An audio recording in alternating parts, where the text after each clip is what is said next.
এই এলাকায় আমি বহুদিনের পরিচিত, দীর্ঘ সময় কমিশনার ছিলাম।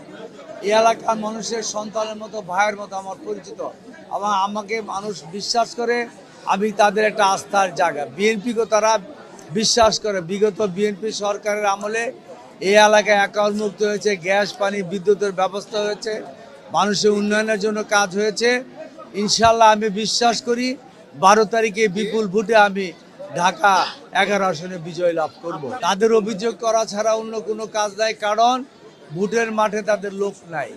আমি এটা সমালোচনা করতে চাই না, গতানুগতিক রাজনীতিও করতে চাই না। আমরা একটা সহনশীলতার সহিত সৌহার্দ্যপূর্ণ পরিবেশে ইলেকশনটা করতে চাই, কারণ আমি কোনো কমপ্লেন করি না। যার যার ইলেকশন শেষে করব, এখানে কমপ্লেন করার আমার কিছু নেই। কেউ যদি করে থাকে যাচাই পড়াশোনা করুক ইলেকশন কমিশন, আমার কোনো আপত্তি নাই। আমার নেতা কর্মীদের আমি বলেছি 100% ইলেকশনের নির্দেশনা মেনে আমরা করব।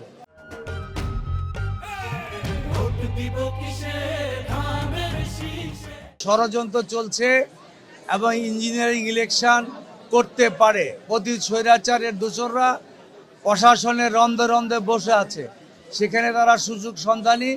আমি মনে করি হয়তো এটার একটা সম্ভাবনা আছে, কিন্তু আমরা জনগণকে সাথে নিয়ে এটা প্রতিরোধ করবো ইনশাআল্লাহ। তাই ইলেকশন কমিশনের উপর আমার আস্থা আছে।